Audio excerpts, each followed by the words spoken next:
అందరికీ నమస్కారం. ఈ నెల 22వ తారీఖున వైఎస్ఆర్ కాంగ్రెస్ పార్టీ నన్ను సస్పెండ్ చేసినట్టు విడుదలైనటువంటి ఆ ప్రకటనకు ప్రతిస్పందిస్తూ నా అభిప్రాయం తెలియజేయాల్సినటువంటి అవసరం ఉంది కనుక ఈ వీడియో ద్వారా ప్రజలందరికీ కూడా తెలియజేస్తున్నాను. వైఎస్ఆర్ కాంగ్రెస్ పార్టీ గురించి మాట్లాడే ముందుగా జగన్మోహన్ రెడ్డి గారు నాకు ఈ స్థాయిని, ఈ గౌరవాన్ని, ఈ హోదాను ఇచ్చినటువంటి జగన్మోహన్ రెడ్డి గారికి నా ధన్యవాదాలు నేను తెలియజేస్తున్నాను. మరి ఈరోజు పార్టీ కోసం చాలా కష్టపడి పనిచేశాను, గొంతై మాట్లాడాను, గట్టిగా ప్రతిపక్షాల మీద విరుచుకుపడ్డాను. ఎంతో కష్టపడి పనిచేసినటువంటి నాకు అకారణంగా వ్యక్తిగత కారణాలు అన్నటువంటి కారణంతో నాకు సస్పెండ్ చేశారని తెలిసింది. అయితే ఇందుకు నేను పార్టీ నాకు అందించినటువంటి సహకారం, రాజశేఖర్ రెడ్డి గారితో అడుగులు వేసిన నేను, జగన్మోహన్ రెడ్డి గారితో నడుస్తున్న నేను, నా హృదయంలో జగన్మోహన్ రెడ్డి గారు ఇప్పుడు కూడా చిరస్మరణీయులు. అయితే ఈ రాజకీయ క్రీడలో నేను బలయ్యానేమో అని నాకు అనిపిస్తుంది.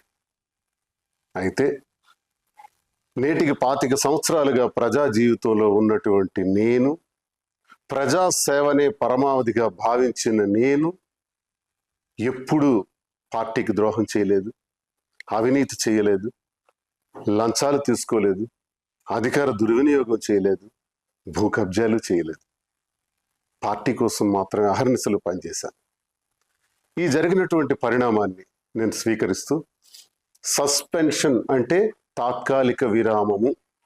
ఓకే, తాత్కాలిక విరామాన్ని ప్రకటించినప్పుడు నాకు ఒకటి గుర్తొస్తుంది. గురజాడ అప్పారావు గారు మాట చెప్పారు, విజయం కోసం విసుగుని వీడి విరామ మెరుగక పని చేయండోయ్.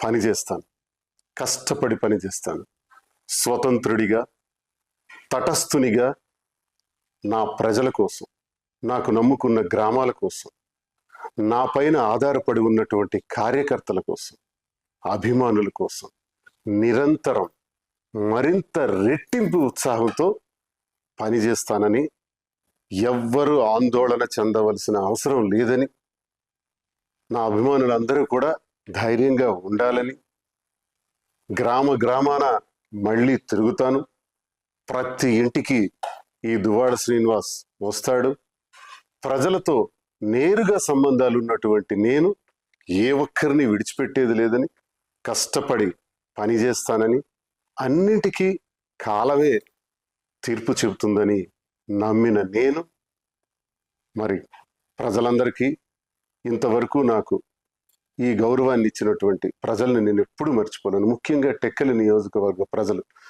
వారి పాదాలకు నా సాష్టాంగ ప్రణామాలు చేస్తూ, నా ఊపిరి ఉన్నంత వరకు మీ సేవలో నిమగ్నమై ఉంటానని, నా అవసరం ఎక్కడ ఉంటే అక్కడ నేను ప్రత్యక్షంగా ప్రతి ఒక్కరికి ఉపయోగపడేందుకు కృషి చేస్తానని తెలియజేస్తూ, మరి ఇంతవరకు అవకాశాన్ని ఇచ్చినటువంటి వైఎస్ఆర్ కాంగ్రెస్ పార్టీ అధినేత జగన్మోహన్ రెడ్డి గారికి నా హృదయపూర్వక నమస్కారం.